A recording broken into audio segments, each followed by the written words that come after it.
एक गांव में एक बौद्ध भिक्षु अपने कुछ शिष्यों के साथ पधारे।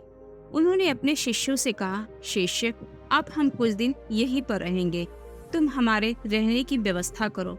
ऐसा कहकर एक एकांत जगह ढूंढकर ध्यान साधना में लीन हो गए।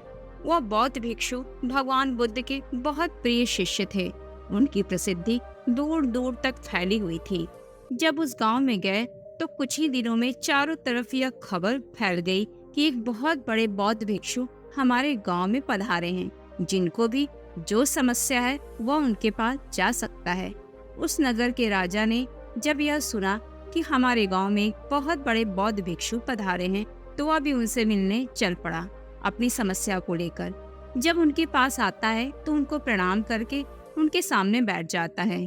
कुछ समय के पश्चात वह बौद्ध भिक्षु अपनी आंखें खोलते हैं तो सामने एक युवा राजा को देखते हैं। मुस्कुराकर कहते हैं, कहो राजन, कैसे आना हुआ, क्या समस्या है तुमको? तब वह युवा राजा कहता है कि हे भगवान, मैं बहुत परेशान हूँ।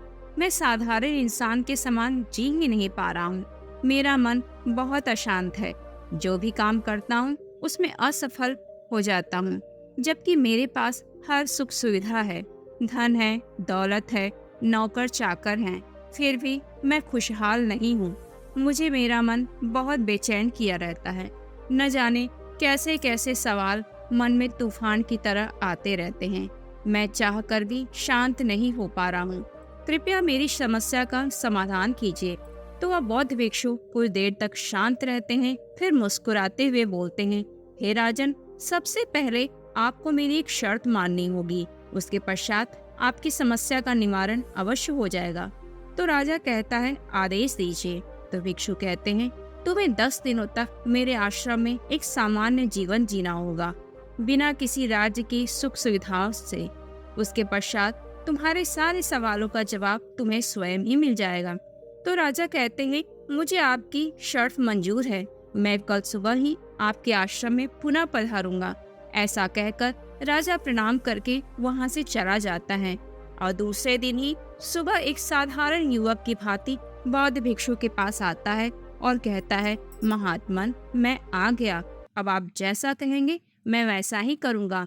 तो भिक्षु कहते हैं, तुम्हें कुछ नहीं करना है। आज के दिन तुमको बस यही करना है कि तुम पूरे दिन शांत रहो। अगर जरूरत हो तभी तुम बोलो, बिना जरूरत के एक शब्द मत कहो।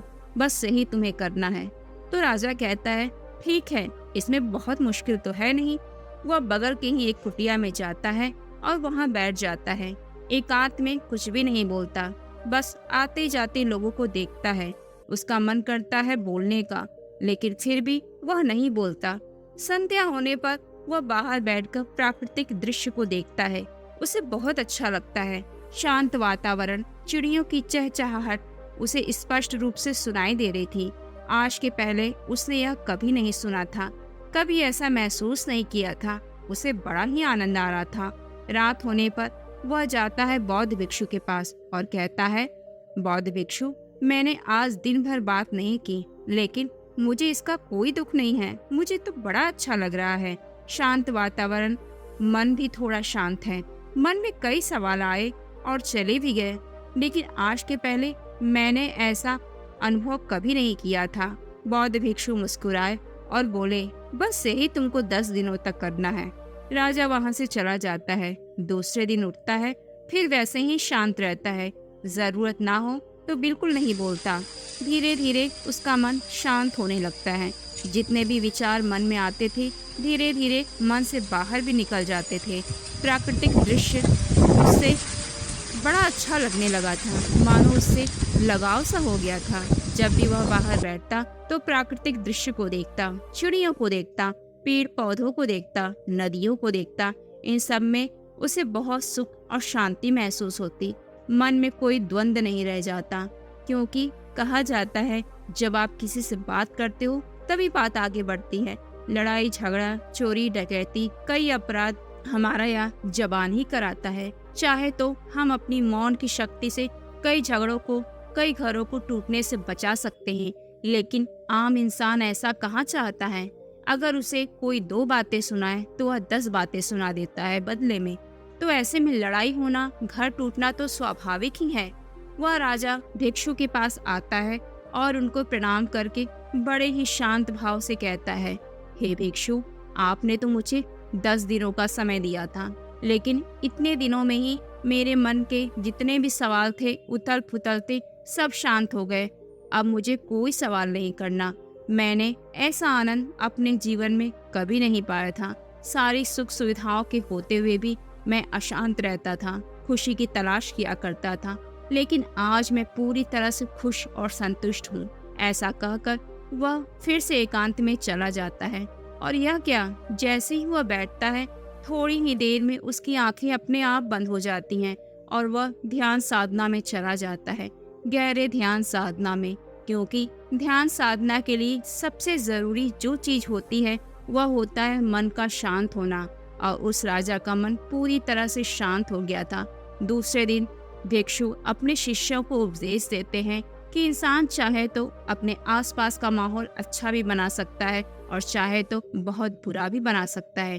केवल अपनी बातों से हमें उतना ही बोलना चाहिए जितना की जरूरत हो, लेकिन इंसान एक दूसरे की चुगली करने में जो आनंद की अनुभूति पाता है वह उसे शांत बैठने में कहाँ मिलता है, जबकि वह खुद यह नहीं जानता कि उसके अंदर अवगुणों का भंडार है। चाहे तो अपने आप को देखे, सुधारे तो उसका जीवन ही सुधर जाए, लेकिन नहीं, वह तो दूसरों की बुराइयों ढूंढने में व्यस्त रहता है और ऐसे ही अपने पूरे जीवन को खत्म कर देता है। तो हमें जितना जरूरी हो उतना ही बातें बोलना चाहिए। ज्यादा बोलने से इंसान अशांत रहता है, उसके मन में कई सवाल आते रहते हैं। जितना ज्यादा बोलेगा मन उतना ही सवाल करेगा। तो हमें अपने शांत मन को और भी शांत करते जाना है, अपनी जुबान को कम चलाना है। और अगर कोई इंसान ऐसा कर लेता है तो वह ध्यान साधना में खुद ब खुद चला जाता है, उसे और अधिक मेहनत की जरूरत ही नहीं पड़ती। तो दोस्तों, आज की हमारी कहानी आपको कैसी लगी कमेंट बॉक्स में लिखकर जरूर बताइएगा और अपने दोस्तों को शेयर करना बिल्कुल ना भूलें। नमो बुद्धाय।